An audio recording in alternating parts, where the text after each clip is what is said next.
everybody, this is Loki's Folly. My name is Ryan.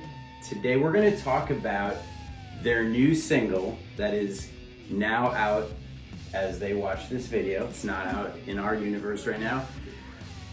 It's called Into the Darkness. And we're going to talk about the story behind it, the inspiration, and how they came up with this really, really killer track. So first I'd like to ask you guys, what is the inspiration, or what was the inspiration for the song Into the Darkness? Annie, looks like you got something to say. Yes, we've got things to show. Okay. So Visual aids. Visual aids for these Very comic nice. books Okay. that have the stories that kind of inspired Okay. the story. So this one's Doom Patrol. Doom Patrol. And so from Doom Patrol, we were kind of trying to mimic the Scissor Men, which have this specific way of talking. Oh, wow. And there they are.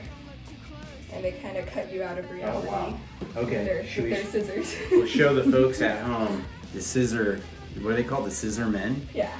And they cut you out of reality? Yeah. Wow, that's And they cool. and they talk in like, it doesn't make any sense, but it's all Okay. like, pulled apart different words. So kind of wanted to not reference, but kind of base it off of that concept of pulling together words that sound fun together, but they make more sense, hopefully.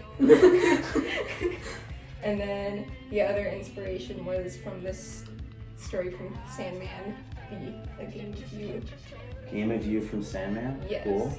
Which there's the story of the cuckoo, which is a creature that kind of implants itself in your head to try to pull you inside your own head. So it kind of is like a parasitical little creature that holds you captive in a little fantasy land. So her name's Barbie. Barbie, okay. Yes, and she gets trapped in there as a princess. Wow. For a little while. Okay.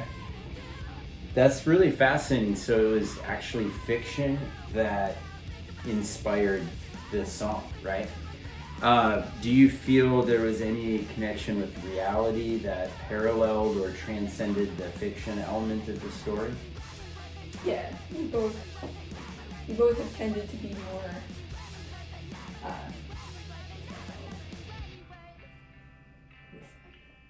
internal, yeah. Yeah.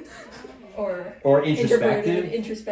Introverted. Okay. People, so you guys are more. Yeah, you look within. Yeah. Right? So we both tended to go more towards fantasy, but kind of this is more to kind of not get stuck only in there and kind of get to experience reality. So wow. Okay. Yeah. Well, so, that's cool. I was gonna ask you. One of my next questions was, what does the song mean to you personally? I think you just kind of touched on that there, right? Yeah. So like it's being introverted and internal, looking within, but trying not to get trapped in that. Yeah, and wow. kind of fun. That's heavy. And Annie, did you mostly write those lyrics? Okay. Yeah, I think you helped me with some of the wording and rhyming and stuff. Yeah, maybe just a couple. Yeah. And over time, switching the words and saying them. Yeah, right. Yeah. And that's fascinating too, because Nissa, you sing mostly in the song. You're like kind of handling the lead vocals, but Annie mostly wrote it. How is that, singing a song that you didn't necessarily write all the lyrics to? It's pretty fun actually, because I think when you sing something that you wrote, it can kind of go one of two ways, where either you're super, super proud of it, or if there's some little thing wrong with it, and you feel a bit of like shame when singing it, like, oh, I could have done that better. But when you're singing something that someone else has written, then it kind of, you feel a little bit like it's already, at least I always find that I really admire a lot of other people's writing, so it's a lot easier to admire it and feel like excited and proud about singing it. You don't get in your own head about it, Yeah. Exactly. Yeah, it sounds like it's kind of freeing in a way, right? And you're able to interpret the lyrics and sing it the way you want to, and you don't have that weight of it being your own words. Yeah. Yeah, that's really cool. That's super cool. Well, let's talk about how you wrote the song. What was the first element that you had? Was it the guitar riff? Was it a lyric? Was it a melody? It was the guitar riff with the scream right at the beginning. Cool. Well, that, as you may know, is I love that riff. I love the whole song, but that riff right out of the gate just sucks you in, and the scream seals the deal. I'm always in 110%. So that's cool. So it started with a riff, and then from there, did you make a connection with the sound, with the stories that you were reading and taking in? Is that? Yeah, I think the riff in that opening kind of lent itself to being kind of disorienting, or kind of gets you going right away, so kind of pulling on that for the verses, and then bringing the choruses in, which are very harsh and direct. Yeah. Yeah. Great. Fantastic. And then how did it develop from there? So you had a riff, you connected it with stories you're reading, and you started to proceed that way. Then what happened next? Did you jam on it, or how'd you write the next parts?